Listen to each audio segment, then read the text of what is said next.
탄성력이 작용할 때 역학적 에너지 전환과 보존에 대해서 공부해 보도록 하겠습니다. 자, 요 그림을 한번 살펴보면 지금 벽에 용수철이 고정되어 있는데 용수철의 처음 길이가 여기죠. 그래서 요 지점을 O로 평형점으로 잡고 이 평형점으로부터 최대 A까지 잡아당겨서 이거를 놓는 상황입니다.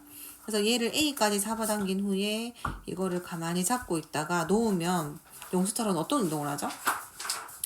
자, 처음에 이 물체의 그 A만큼 늘어났을 때 이 용수철에 달려있는 M의 질량은 속도가 0이죠. 그러다가 얘를 놓는 순간 속도가 점점점 빨라지죠. 속도가 빨라져서 x1 지점을 지날 때 v1의 속도가 되었고요. x2 지점을 지날 때 v2의 속도를 가졌고, 그리고 평형점을 지날 때 가장 큰 속도인 v가 됩니다. 그죠? 자, 그러면 여기에서 멈추는 것이 아니라 더 지나가죠. 관성에 의해서 쭉 가다가 어디까지 다시 압축이 될까요? 그렇죠. 마찰이 없는 경우라면 얘가 처음에 A만큼 늘어났기 때문에 압축되는 것도 A만큼 압축이 되겠죠. 압축되었다가 다시 A만큼 또 늘어났다가 이것을 계속 왕복하는 운동을 하게 될 것입니다. 이해가 되나요? 자, 그러면은 자, 요 상황을 한번 살펴보면 자, 현재 요 상황에서 가장 크게 늘어난 상태죠. A만큼 늘어나 있는 상태에 그러면 A만큼 가장 큰 길이만큼 늘어났기 때문에 이 위치에서 탄성 포텐셜 에너지가 가장 크게 되겠습니다. 그 크기는 얼마죠? 2분의 1kA 제곱이 되겠죠. 그리고 이때 운동 에너지는 어떻게 되죠? 그렇죠. 0입니다. 왜냐하면 가만히 잡고 있었기 때문에. 자, 그러면 얘를 놓고 점점 그러니까 늘어난 것이 줄어들면서 평형점을 향하게 되는데 평형점을 향하면서 속도가 점점 빨라지고 늘어난 길이는 점점 줄어든단 말이에요. 그러면 x1만큼 늘어난 길이가 x1인 지점을 지날 때 얘의 속도가 v1이라고 한다면 처음에 속도가 v0였는데 속도가 v1이 되었으니까 운동 에너지가 생겼잖아요. 그럼 이 운동 에너지가 없던 운동 에너지가 어디서 생겼을까요? 탄성 포텐셜 에너지가 감소한 만큼이 운동 에너지로 전환이 되었다라고 해석할 수 있겠죠.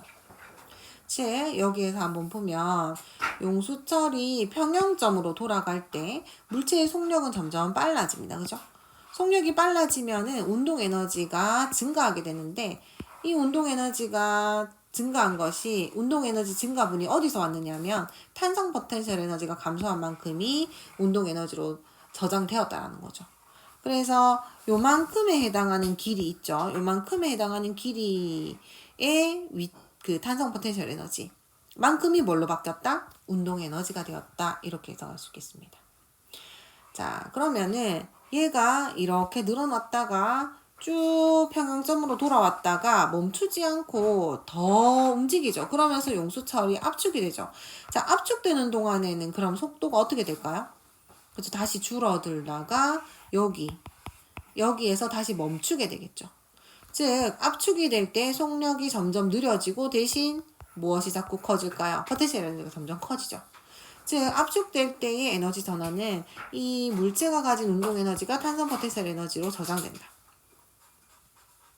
됐나요? 자, 그러다가 다시 평형점으로 돌아올 때는 이렇게 에너지로 전환이 되었다가 이렇게 다시 늘어날 때는 속도가 점점 줄어들어서 최대로 늘어났을 때 0 이렇게 되겠죠. 그러면 속도가 줄어든다 이렇게 갈 때 운동 에너지가 감소한다. 그 감소한 운동 에너지만큼 무엇이 증가한다? 탄성 포텐셜 에너지가 증가한다. 이렇게 이해할 수 있겠습니다. 자, 그러면 각 위치에서의 A, x1, x2 그리고 여기 평형점 각 위치에서의 탄성 포텐셜 에너지와 운동 에너지 그리고 역학적 에너지를 한번 살펴보겠습니다. 자, A 지점에서는 2분의 1 KA 제곱 탄성 포텐셜 에너지가 되고 운동 에너지는 0이 되죠. 왜냐하면 정지했었기 때문에. 그러면 이 두 개의 합인 역학적 에너지는 2분의 1 KA 제곱이 되고요. x1 지점을 지날 때는 탄성 포텐셜 에너지가 2분의 1 kx1의 제곱이 되고 이때 속도를 v1으로 했으니까 2분의 1 mv1의 제곱이 운동 에너지가 되고 이 둘의 합이 역학적 에너지가 되겠습니다.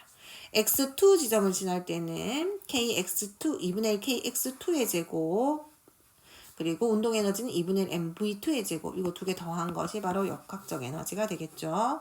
그리고 평형점을 지날 때는 속도가 최고가 됩니다. 그리고 탄성 포텐셜 에너지는 0이 되죠. 그래서 탄성 포텐셜 에너지가 0이고 운동 에너지는 2분의 1 mv제곱이니까 역학적 에너지는 2분의 1 mv제곱이 된다. 그래서 여러분 탄성 용수철이 왕복 운동을 할 때의 모습을 보면 양 끝에서 속도가 0이 되고요. 그리고 평형점일 때 속도가 최고가 된다라는 거 이해해 주면 되겠습니다. 자, 그러면은 요렇게 얘들이 각 위치 A, X1, X2, 0 지점을 지날 때 운동 에너지와 위치 에너지 값은 다 달라요. 하지만 어떻다? 얘들의 각각 지점의 역학적 에너지는 모두 같다라는 거죠. 즉 얘가 감소한 만큼 얘는 증가한다는 거죠. 그래서 감소가 만약에 1이면 감소가 마이너스 1이면 증가가 플러스 1이니까 결국에는 더하고 빼고 해도 역학적 에너지 두 개의 합은 항상 똑같다라는 겁니다. 즉 마찰이나 공기 저항이 없을 때 용수철에 연결되어 운동하는 물체의 역학적 에너지는 일정하게 보존된다. 그래서 탄성력이 작용할 때의 역학적 에너지도 보존된다라는 겁니다.